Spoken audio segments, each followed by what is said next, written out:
Good morning, educators, and welcome to SB Connect, where we connect to and educate for the world of work.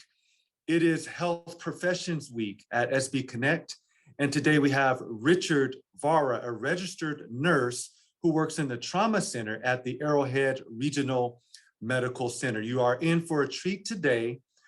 Please keep your computers on mute and have your questions ready at the end of the session.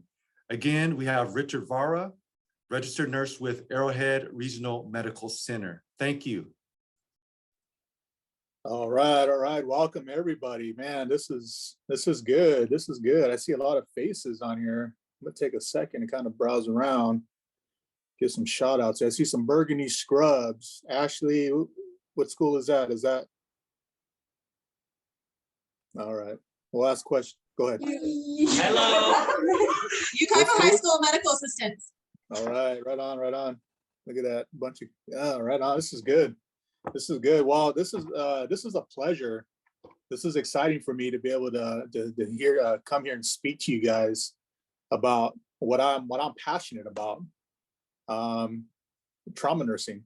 I can answer questions about nursing, but trauma is what I fell in love with. So let me just ask a couple of questions here, just to kind of wake everyone up.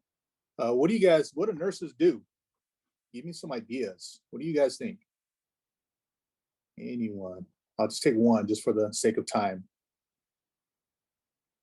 What do nurses do?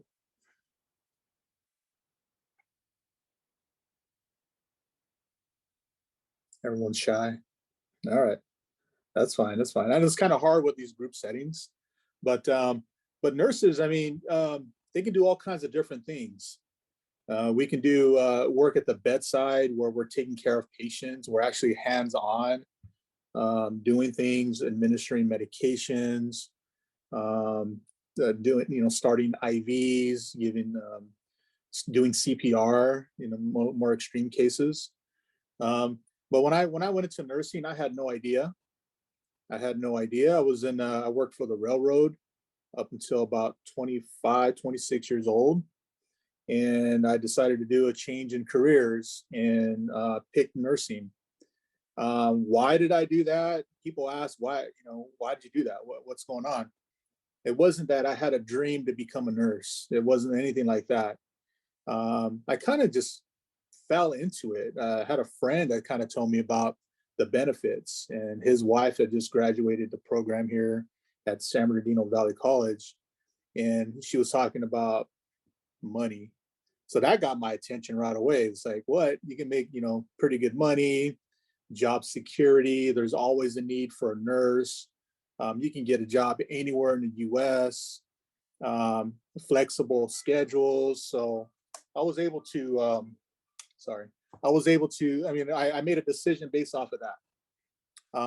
But as I started to work in nursing directly and working with people, I started to enjoy help, just to have that fulfillment of helping somebody, to use my skill set that I've learned to help someone else.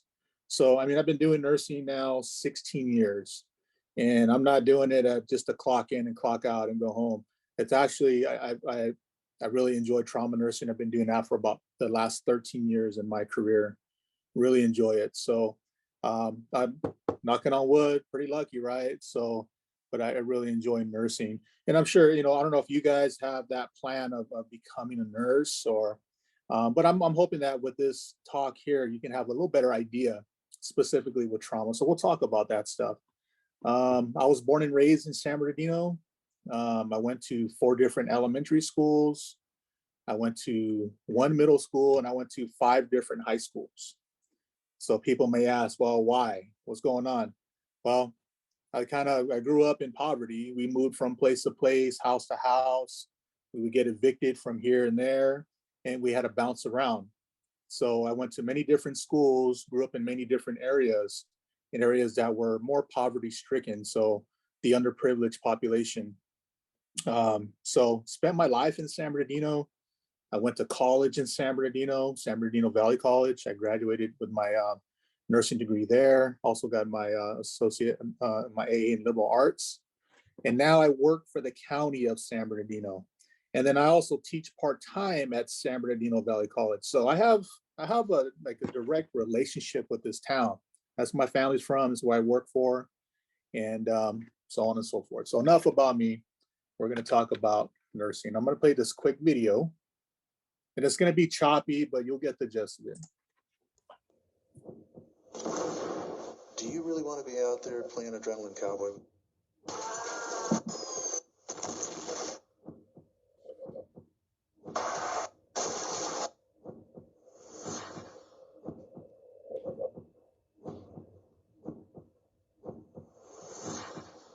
Okay, on your count. All right, Nancy, let's just take a moment. We don't have a moment. Hey, sir, there's a kid back there. He's in really bad shape. Please help him.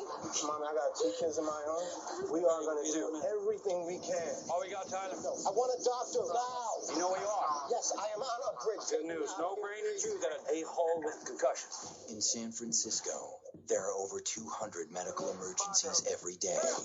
Hey, you get this guy alive? It's right here. These are the men and women who answer the call. All right, you get it. It's kind of choppy there, but Do you really want to be? the reason why I played that video is to get you pumped up, right? That's what Hollywood does. They show all the drama. They get all, they show you all the extreme cases. And if you watch any of these shows, I don't, because I don't want to think about work while I'm at home. I get enough of that drama at work, but they hype it up, and it's actually, people are drawn to it. So what is trauma again? What is this stuff? And it could be anything from minor injuries to the most severe injuries that you can think of. You could probably mention it, and probably seen it in my career here at Arrowhead Regional. I'm going to open up with this case here. This is a real life case scenario. This is an actual picture of the scene of a crash that occurred on the Cajon Pass, the 15 freeway. And if you don't know where that's at, it's that main freeway that goes up towards the high desert Victorville area. And there was a car, and you can see the rim, the wheel of the PT Cruiser that got smashed by this heavy truck here that was carrying dirt or something. The truck lost its brakes, plowed into this vehicle. There were 5 kids in there between the ages of like 17 and 19 years old. It was during graduation season. And this happened years back. And 2 kids died on scene. And I'm going to warn you guys. I mean, these are real stories, or might be a little sensitive subjects, but this is life. If you're going to get into the medical profession or healthcare profession, you're going to be encountered with a lot of different cases like this. Some of them are sad, some of them are good, but I'm just going to be real with you guys. And anyway, 2 kids died. 3 of them survived.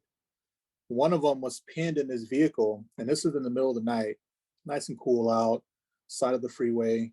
And there was a kid that was pinned in the vehicle. His entire leg was crushed, and they could not get him out. And he was awake. He was conscious. And so the firefighter, the fire department, EMS crews could not get this kid freed from this wreckage. It's going to take time to get the crane, the heavy equipment there to kind of get him freed up. So they called us, our hospital, and we sent a team out to the scene. We sent a surgeon, an ER doc, and a trauma nurse, and CHP took us to the scene with the plans of cutting this kid's leg off so he can survive. So that was the plan that we had. We took our equipment, medication to go out there and do that on the side of the freeway. Pretty extreme, right? Just like in that video, that little commercial for that series, stuff happens. It doesn't happen as frequently as the show and they portray in the shows, but it does happen. So we went out there, and if you know a little bit about anatomy, we have the aorta sitting right here that goes down into the left leg, right leg. And this is your femoral artery, and that's your main vessel to your lower leg. While he was pinned high up in his leg and his thigh, and there was no way that the surgeon we sent out was going to be able to cut that leg off so high without this kid bleeding to death. So they kept brainstorming. They kept trying to figure it out. Eventually, they got the kid free from the wreckage and was able to transport to our hospital. Long story short, he survived. I did have some injuries, but he did survive, and we saved his leg, or his leg was okay. Emergency department versus a trauma center. So if you're thinking about nursing or any profession that deals with emergencies, there's a difference between an emergency department and a trauma center. You have some examples here. Trauma center deal with more extreme cases. We just talked about traumatic car crash, injuries. They could be gunshot wounds, stab wounds, major burns. Arrowhead Regional is the local burn center for the few counties that are around us. And versus an ER where that's where you take your maybe like a sick younger brother or sister with a runny nose. You might go to the ER side, not to the trauma center side. There's only 2 trauma centers in our county, Loma Linda University and Arrowhead Regional. Where the 2 trauma centers, all the other surrounding hospitals, even in the high desert, Barstow Community, Victor Valley, Desert Valley, St. Mary's, they're not trauma centers. They're ERs, but not trauma centers. So we have a close relationship with our surrounding hospitals, and we have to communicate with them, talk with them, and let them know that if you do have a sick trauma patient that's severely injured in their ER, give us a call. We'll take care of that patient, and I'll explain why that's important here in a minute. So again, we talked about types of trauma briefly here. This is trauma, right? What is this called? Scorpion, skateboarding. There you go. You did the scorpion, right? So these are types of trauma, blunt trauma forces. But there's some things that we can use. They can use to help them minimize potential for severe injury, like helmets. And there you go. This person driving his vehicle is having not only physical trauma, probably some trauma to his bank account. That's an expensive car. So with seatbelts and airbags, I mean, these are mechanisms that are in place for a reason to help to protect you from severe injury. This here is a picture of somebody's skull, and he had a nail gun go up through under his chin and shot the nail up through the mouth, through the sinus, and the tip of that nail is tickling the frontal lobe of his brain. He was awake, he was conscious, and he survived, but that's trauma. That's a penetrating type trauma. Again, another example of blunt trauma. They're talking about here the shifting of the brain. So when I see things happen, we're trained to have a basic understanding of what's going on underneath. I mean, I don't have X-ray vision, but I understand that if I get hit with the bat, that my brain is going to shift, and I can have an injury directly where the impact took place, and also the opposite end of the brain. So we kind of have an idea. If I got shot here in the chest, and we know basic anatomy, we can kind of figure out what areas could be injured, and we'll start treating that patient accordingly. You see people get punched in the head, so I had a case where this old guy got sucker punched and knocked him out. He came to our trauma center. He had a severe brain injury, and he ended up, it was a catastrophic injury. He didn't survive because he got punched in the right area. There was a recent case in Moreno Valley, I'd say a couple years back, in middle school, and I think it was all over the news. I think it was like a school fight, and the kid got knocked out, and that kid that got knocked out had a severe brain injury, and that was catastrophic as well. So we got to be careful. Be careful with these blunt forces. Don't take them lightly. If you know somebody, especially the elderly, grandpas that fall down, we need to go get them checked out at a hospital because they can have likelihood of an injury is higher in that population.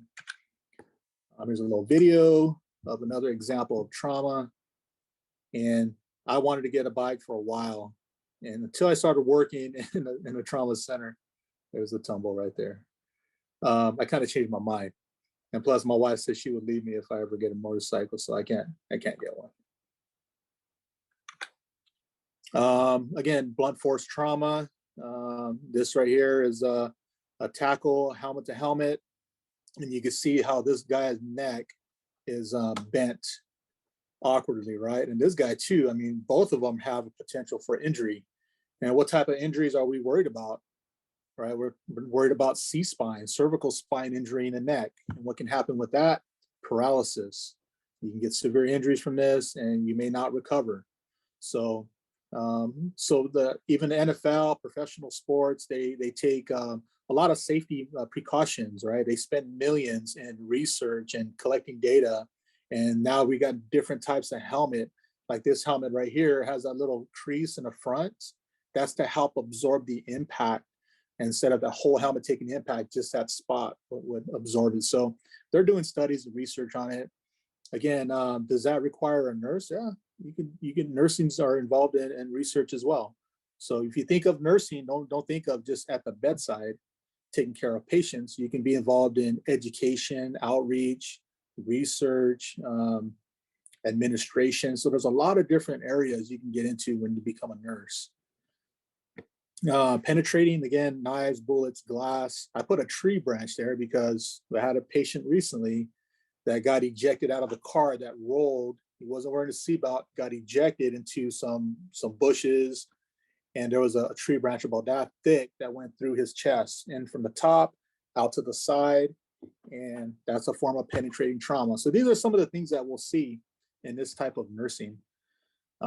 What's cool is that, you know, I enjoy trauma nursing, and it's not for everyone, but the reason why I enjoy it is because I never know what I'm going to get. I mean, a tree branch through someone's chest, that doesn't happen every day, but it did. So you never know what you're going to get. Just being faced with that, I don't know. I like to perform under pressure like that, you know, and know that the training and the education that I receive, that I'm able to apply what I learn and help somebody else. And that's the goal, to help somebody else. Nobody plans on getting in a car crash, right? No, you know, I'm driving to work. I didn't plan on getting in a car crash on my way to work. Things happen, and not only physically, but also emotionally. We talk with family, especially when it comes to kids. You know, if kids aren't seatbelted in a car seat properly, they can suffer severe injuries. So we get to talk to family and keep everyone calm as much as possible. A little bit of demographics here. So trauma is the leading cause of death between ages of 1 and 44 years old. It's a big industry. I'm going to say industry, but there's a lot of cost that goes into it. 406 billion annually. So you talk about job security. You always have a job as a nurse, trauma nurse. There's always a need. Actually, we're hiring right now. So if you guys want to submit an application, let me know. Injury prevention is really big. Again, the first half of life, more Americans die from violence and injuries than from any other cause, including cancer, HIV, or flu. You could probably throw COVID death numbers in there as well in that age group. Trauma is considered a preventable disease. We look at it as preventable, and that's why injury prevention is really big. We staff a full-time nurse that does nothing but injury prevention, because if we can get the education out, like wearing a helmet, car seat safety for parents and children. How many parents know how to install a car seat? You'd be surprised. I go do safety fairs and we do free car seat checks, and we watch the parents put their kids in a car seat and install the car seat, and most of the time it's incorrect. So it's pretty shocking. So we want to get education out to the community, to groups, anyone that will form a group. We'll go out there and teach something about trauma prevention or injury prevention. These are the different activities, programs that we do here at Arrowhead, and probably most trauma centers. We teenage and adult drinking and driving. What's that? Every 15 seconds, I think it is. It's in the high school during graduation season. They talk about drinking and driving and the effects of that, the consequences of that. So there's a list of things here. Again, what's the big deal about trauma centers? It's a picture of our team here. I mean, they provide specialized care to the severely injured patient 24/7. We're open during the holidays too. Trauma happens at any time. It doesn't matter. So we're ready to go to take care of these patients. And there's research, and that's probably common sense. You know, if specialized teams can increase the likelihood of survival. So if you get a patient we get a patient that's severely injured, we want to get them to a trauma center if versus a regular ER, because we have more resources. Not that we're a better hospital than them. It's just that we have the resources and the capability of taking care of these patients. And to do what? improve the likelihood of survival. This is a picture of a trauma team, how we set up here at Arrowhead Regional. And again, most trauma centers follow this this concept. And if you look around here, there's many different roles. You have an anesthesiologist. I mean, you want a healthcare profession, you can be an anesthesiologist. Like if you want to be a doctor, then you got to figure out, okay, what kind of doctor do I want to be, right? What kind of doctor? Do I want to be a surgeon? Do I want to be an ER doctor, an anesthesiologist, an ortho surgeon? Doesn't matter. There's a lot of different fields, just like nursing, a lot of different fields you can get into. But here you can also be, you know, part of our team are X-ray technicians. So I know there's local X-ray programs. I'm not sure if those schools already had their talk, but there's X-ray tech programs. There are respiratory therapist programs. I think like at Crafton Hills, I believe. San Bernardino Valley, Victor Valley offer nursing classes. Cal State San Bernardino, nursing. Loma Linda, nursing. You can even be a scribe. And you learn how to just type really fast, whatever the doctor's saying, and it goes into an electronic medical record. But just imagine everything they're hearing and they're learning, just being around it. So no matter where you want to start, I mean, you start somewhere.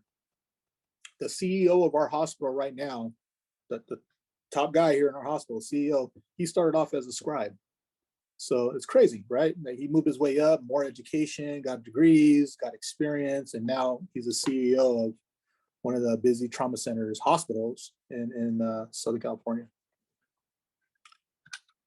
Here's a picture of our trauma bay, and I'm just showing you guys this to kind of show, you know, what we work with, and you know, maybe some people get excited when they see things like this equipment. Maybe guys, they like working with their hands, and but here's our trauma bay, nice and clean. The sheets nicely tucked, placed on the bed, nice and wide. Look at that chuck there, and it's perfect placement. That little blue cloth, look at that, it's nice. But then we get a call, and we get something like this. This is a real picture of something that happened. I was actually a night shift I worked, and you can see where the bed, the gurney used to be. You can see it right here, right? Nice and clean, but everything else around it is just blood. There's instruments thrown all over the place. It's just a mess. In this case, this patient was, he was in a high-speed pursuit, lost control, again on the 15 freeway, got ejected out of the car. They said he was traveling as fast as high as 100 miles an hour, ejected, thrown. And when the medics got there, he still had a heartbeat. He was still breathing, but unconscious. Helicopter landed on scene, picked him up, and brought him to us. I received this patient in our trauma bay. Our team gets ready to go, and he loses his pulse. So now we're doing CPR. We're pressing on his chest, trying to get him back.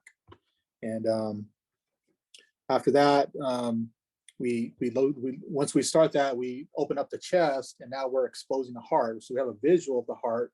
And now instead of doing compressions on the chest, now we're kind of massaging the heart like this. So we're manually pumping the heart with our hand and trying to get this guy back. We're giving blood, we're giving fluids, medications, and we did get the heart beating again. We rushed him up to the operating room, and then he died in there. He just severely injured. So there's so much we can do when they're severely injured, but at least you can see that we tried, right?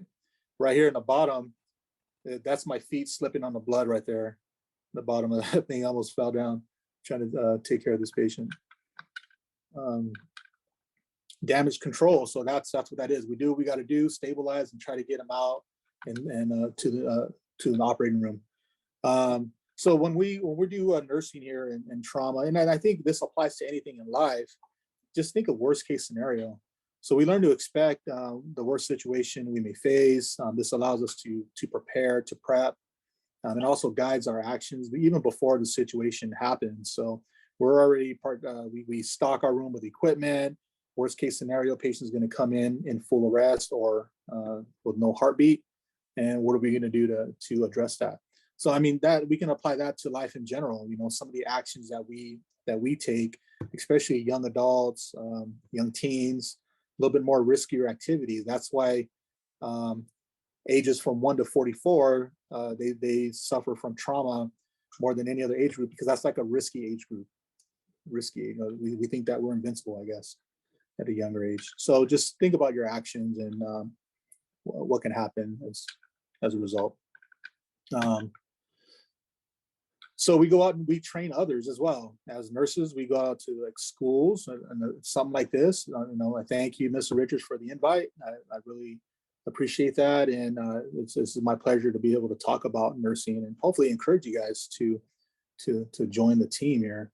But anyway, schools, churches, we do stop the bleed education, health and safety fairs. We go to the fire departments, EMS agencies. We also go with law enforcement agencies and we teach them some things about trauma. We got invited to go to Hawaii. This is the County of Hawaii Prosecuting Attorney's Office. And we went out there and taught them how to do stop the bleed or bleeding control techniques, because there's like mass shootings that were happening quite often before COVID. So we also go out to, we went to the US Air Force Reserves and teaching their medical staff there about trauma training, bleeding control, and some other items. So we go out and just assist. You can't get enough training. We have to prepare, and we do that by repetition, muscle memory, and so we're more than happy to go out and assist. We also go to the local SWAT team. We go to their training facility, and we're teaching these guys how to do bleeding control, because you imagine these guys are in really dangerous scenarios where there's gunfire and maybe one of their partner gets shot. The medics are not going to run to them because that's a hot zone. It's too dangerous. So they have to learn how to get their partner free in a safety zone, safety area, and then start rendering care until we can get them from, take over care from them. Mass casualty incident. This is where we have multiple patients come in at one time. And this is us doing one of our drills outside of our ambulance bay in our hospital. And we set up tents area. We get a bunch of gurneys out. We get fake patients to come in. And we kind of stress our system to see how we're going to handle in real life event, such as the December 2nd terrorist attack. This is the San Bernardino attack that happened here a few years back. And this is actually the triage scene outside that government building. It was a county building. This is like around the block from there. And these are the firefighters, the EMS crews that are, trying to figure out who needs to go where, who was severely injured. During this time, our initial call was that we were going to get 100 patients in our ER that were injured. That was the initial call. Thank God it wasn't that bad, but we did have, there were some people that died, and the people that died were on scene. The people that went to all the hospitals actually survived. This is some pictures here outside of our ambulance bay in our hospital. We're on high alert because we are a county building. And so, that terrorist was still out there roaming around. So we're on high alert, but we couldn't close down. We still had to receive patients and take care of them. Here's a picture of our trauma bay during that response. You can see there's a team of people there. We have X-ray technicians here. We have a surgeon here, an ER doc here, respiratory therapists back here, a bunch of nurses, residents, medical students. I mean, you name it, they were all there, all hands on deck, ready to take care of these patients. So let's talk about money. So I just threw a couple examples here. Again, when I got into nursing, I went in for the pay, I went in for the benefits and job security, and I was looking at the money. And you think about fast food minimum wage, there's your yearly wage right there. It's about 24,000. Get a job at Amazon. There's a bunch of people I know working at Amazon. They're making about 31,000. Probably a nurse, a new nurse, you're making about 93,000, right? That's probably like the median. And then an experienced nurse, you make up to 125,000 a year. So it's not bad, right? It's not bad. You could live off of that. You definitely can. I was able to support my family. I had 5 kids when I was in nursing school, and from middle school age down to a newborn. And it's tough, but hard work, dedication, and just having a goal, setting a goal. And this didn't happen overnight. It took time. We had to go to classes. I had to do prerequisites, and but we did. I say we because my wife did the same thing. I went to nursing school, started working as a nurse. She quit her job at the railroad. She went to nursing school, and now we're both nurses. So that took over a span of like 13 years. But we're doing okay. I'm not bragging, but just want to say there's you can do okay with this. You just got to put in that time and the effort. So though my intentions were selfish initially, I wanted again to I was just looking at the benefits. Oh, what am I going to get out of this? But now, I look back now and I'm like grateful that I made this choice. I was 30 years old when I got my nursing degree and my license. And during my training as a nurse early on, I was able to move from an ICU unit down to the trauma bay. And that's where I found my niche, right? I found what I love to do. But I feel not all that stuff, all that time, up until now, I just feel it's for a greater purpose. I'm just thankful that God put me on this path that he's put me on. And I get to sit here and talk to you guys and kind of share a little bit my experience, what I went through to get here. So though it didn't start off easy, my life, just in poverty, and I was surrounded around gangs and drugs. My oldest brother was shot and killed in San Bernardino. I got 2 brothers in prison.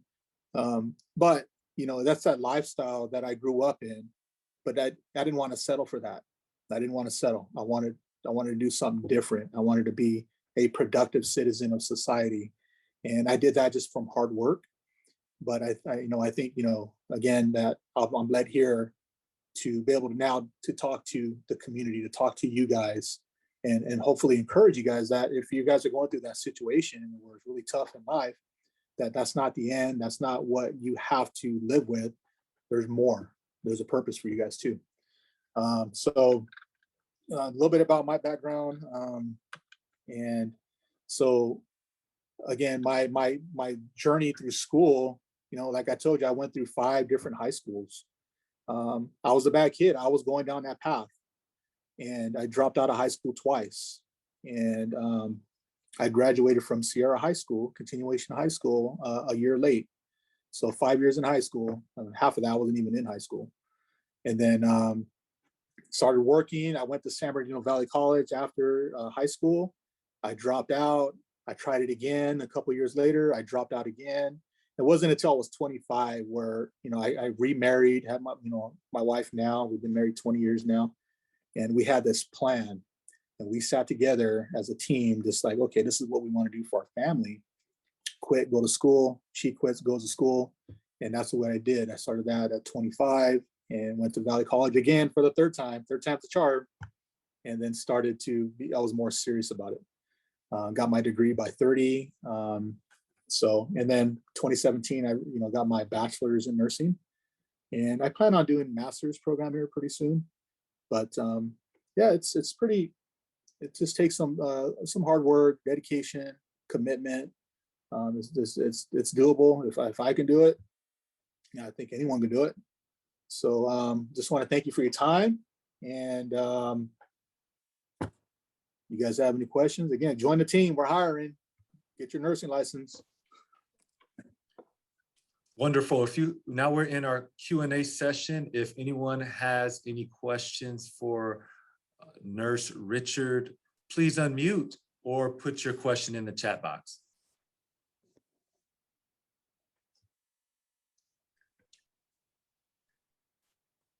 I'll start off with a question. What are some exciting industries that nurses can work in?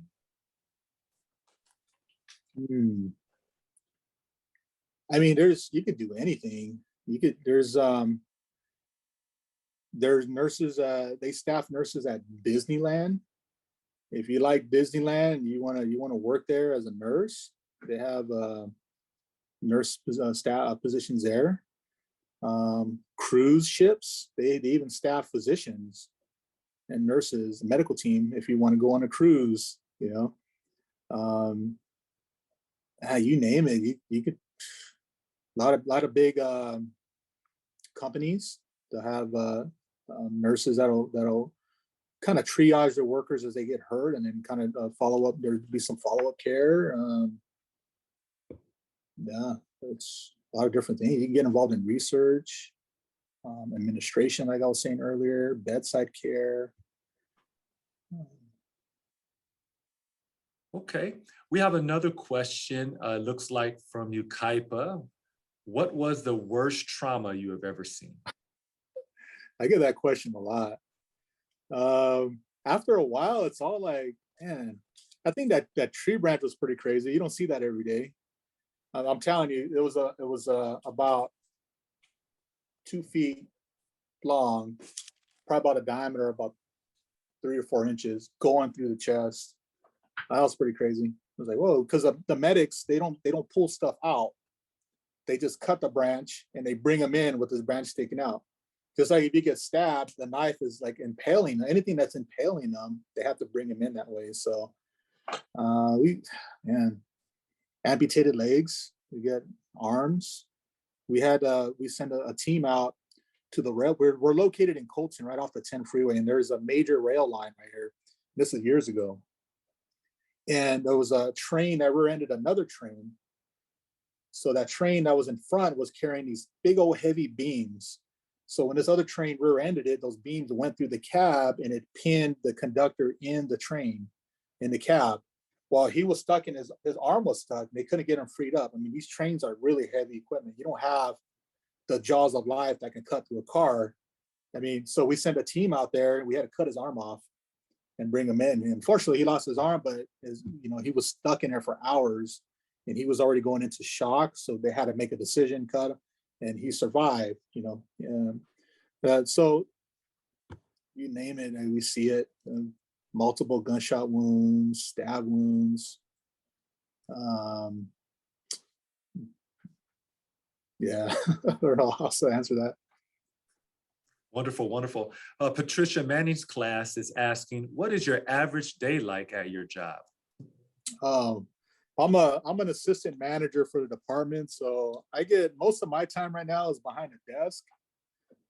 But the bedside nurses, and I go help when it gets busy. We carry this pager, and we have this pager system that we can hear a call coming. So when a patient comes in, I can hear the call from the radio room, and it might be something like, okay, 25-year-old male coming in, multiple gunshot wounds to the chest. He's unconscious. His vital signs are unstable. Be here in 5 minutes. Then I get to go and help out if they need it. So if there's in our hospital, we have a designated trauma room. When you saw all the people in the blue gowns, that was our trauma bay. And that's all we do is trauma in there. So we staff nurses in there 24/7, and that's all they do. You go to other trauma centers, their trauma bay is part of their ER room. So it might not be as isolated like ours. So ours is pretty cool. I like it. But if there's no patients, we're assisting the ER because the ER is always busy. When COVID hit, we were getting COVID patients in there without any special rooms because our bay is just one big open bay. So we're preparing,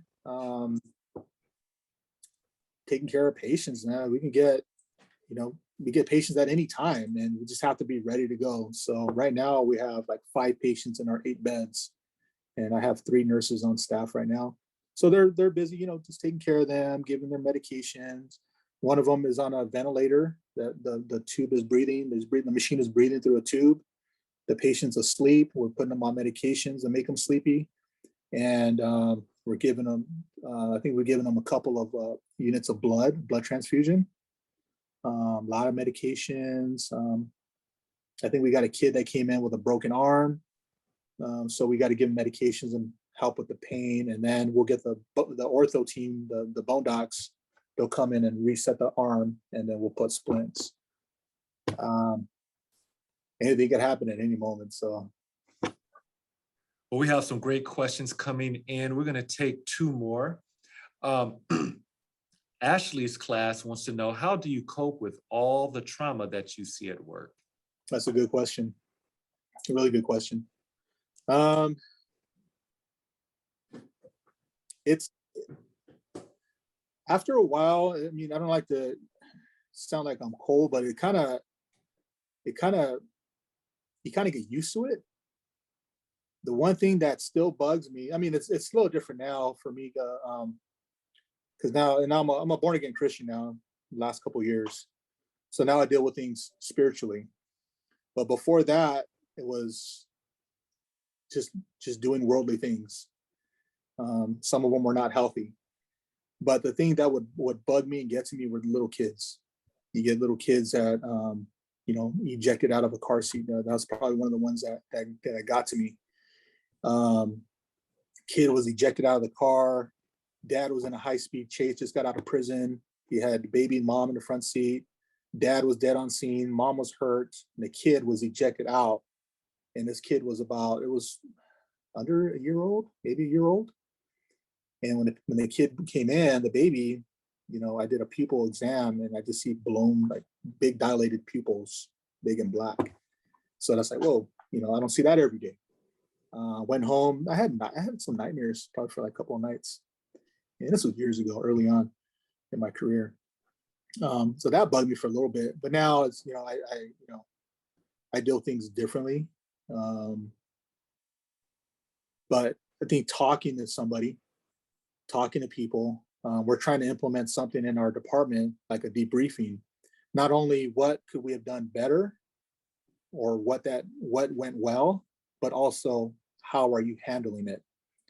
And so I think talking about it amongst each other and having this dedicated team of nurses that you see here, we're like family. This is our trauma team right here. We're probably missing a couple of bodies in there, but this is what staffs our trauma bay 24/7. And we develop this relationship like brother and sister. We fight like brother and sister, but we make up because we're brother and sister, right? So I think just talking with each other too, getting through it. So we're going to go ahead and end with this question. How many additional years of schooling do you have to do? Is it different depending on what type of nurse you want to be? No, it depends on a degree in nursing. You can get your associates in nursing, and that's how I started at a community college. I did it that way because it was cost effective for me at that time because I quit my job and my wife was working. So I went through the community route. I applied for financial aid, and I was able to get my associates in nursing and start to work as a nurse without any debt. But if I wanted to do a BSN or my bachelor's, then you need to go to university like Cal State, Loma Linda. You could transfer from San Bernardino Valley, do your prereqs, and then go to a 4-year to get your bachelor's. There's some programs out there they're accelerated, but they're pretty busy. You could probably get your bachelor's in like 3 years. So it depends on the route you take. Once you become a nurse, you're a nurse. Once you get your license, you take a test, the California state test, and you get your license. You're licensed in California. You work anywhere as a nurse. Now, if you want to get into trauma nursing, we want 2 years experience as a nurse. And then we want a special type of nurse like critical care background or emergency trained nurses. Then we'll take them in our department after an interview, of course. But if you're working behind the desk and you want to be a trauma nurse with 2 years experience behind the desk, you're probably not going to do well. So. Well, this has been great, Richard. I believe that some of our students would like to connect with you after this session. Is there a way that they can connect with you? Oh yeah, of course. I could leave my email, probably the best way, and then I'll be more than happy to talk with the classroom. Even if you want me to go to your classroom and talk more about stuff. What's good about what I do here at this center that they promote stuff like this, to be able to go out and outreach and talk about nursing and trauma. And I can leave my email. You want to put it in the chat, or you want me to put it? Sure. If you can share your email for the educators out there, they can jot it down now. Yeah, I just want to thanks again, Mr. Richards, for the invite. I really enjoy this. It's an honor, and I'll be more than happy to talk more to any students, And, you know, I don't know if you have any kind of mentoring program, or maybe, I don't know, just you guys could reach out to me, shoot me an email, and then we see if we can work something out. Well, again, on behalf of the Alliance for Education and all the educators on this session, thank you, Richard Vara, and also the Arrowhead Regional Medical Center team. You are definitely our heroes and doing a fantastic job here in the Inland Empire. So for all your educators who are looking for the next SB Connect series, please go to sbcalliance.org, where you can find our next series of events and jump on our next session in the coming weeks. Again, sbcalliance.org. Thank you so much. And this concludes the session for today. Have a good day.